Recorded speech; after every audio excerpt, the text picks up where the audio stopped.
संत मार्कुस का अध्याय 11। यरूशलेम में ईसा का प्रवेश। जब वे यरूशलेम के निकट जैतून पहाड़ के समीप बेदेज और बेथनिया पहुंचे तो ईसा ने अपने 2 शिष्यों को यह कहते हुए भेजा, सामने के गांव जाओ, वहां पहुंचते ही तुम्हें बंधा हुआ एक बछड़ा मिलेगा जिस पर अब तक कोई नहीं सवार हुआ है, उसे खोल कर ले आओ। यदि कोई तुमसे कहे यह क्या कर रहे हो, तो कह देना प्रभु को इसकी जरूरत है, वह इसे शीघ्र ही वापस भेज देंगे। शिष्य चले गए और बछड़े को बाहर सड़क के किनारे एक फाटक पर बंधा हुआ पाकर उन्होंने उसे खोल दिया। वहां खड़े लोगों में कुछ ने पूछा, यह क्या कर रहे हो? बछड़े को क्यों खोलते हो? ईसा ने जैसे बताया था शिष्यों ने वैसा ही कहा और उन लोगों ने उन्हें जाने दिया।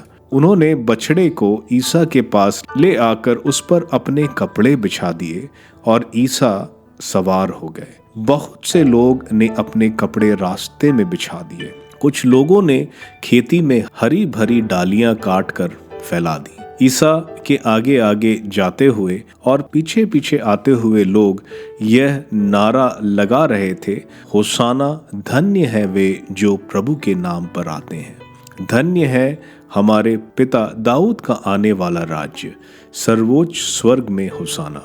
ईसा ने यरूशलेम पहुंचकर मंदिर में प्रवेश किया। वहां सब कुछ अच्छी तरह देखकर वह अपने शिष्यों के साथ बेथनिया चले गए, क्योंकि संध्या हो चली थी। फलहीन अंजीर का पेड़। दूसरे दिन जब वे बेथनिया से आ रहे थे तो ईसा को भूख लगी। वे कुछ दूरी पर पत्तेदार अंजीर का पेड़ देखकर उसके पास गए कि शायद उस पर कुछ फल मिले, किंतु पास आने पर उन्होंने पत्तों के सिवा और कुछ नहीं पाया, क्योंकि वह अंजीर का मौसम नहीं था। ईसा ने पेड़ से कहा, फिर कभी कोई तेरे फल न खाए। उनके शिष्यों ने उन्हें यह कहते सुना। मंदिर से बिक्री करने वालों का निष्कासन। वे यरूशलेम पहुंचे। मंदिर में प्रवेश कर ईसा वहां से बेचने और खरीदने वालों को बाहर निकालने लगे।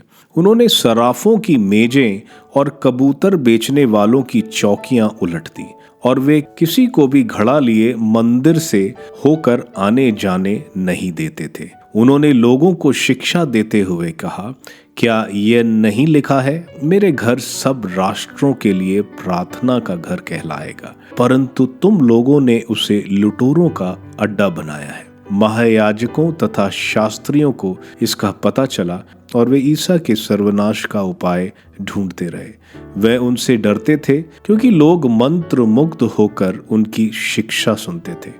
संध्या हो जाने पर वे शहर के बाहर चले जाते थे। सूखा हुआ अंजीर का पेड़।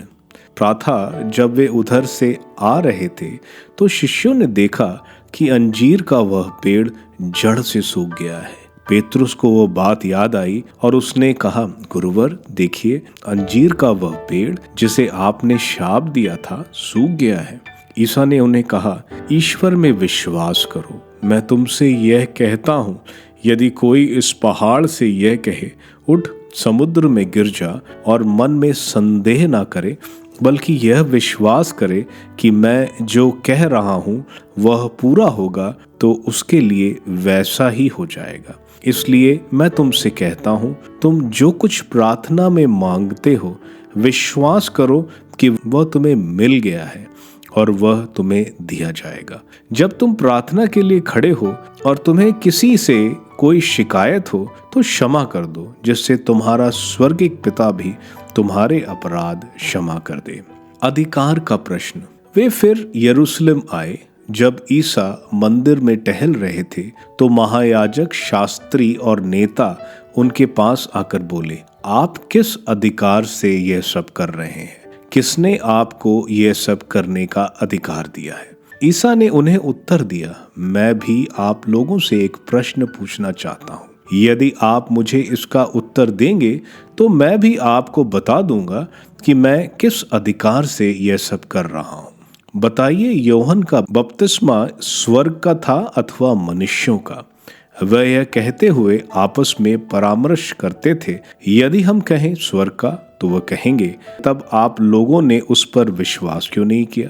यदि हम कहें मनुष्यों का, तो वे जनता से डरते थे, क्योंकि सब यूहन्ना को नबी मानते थे।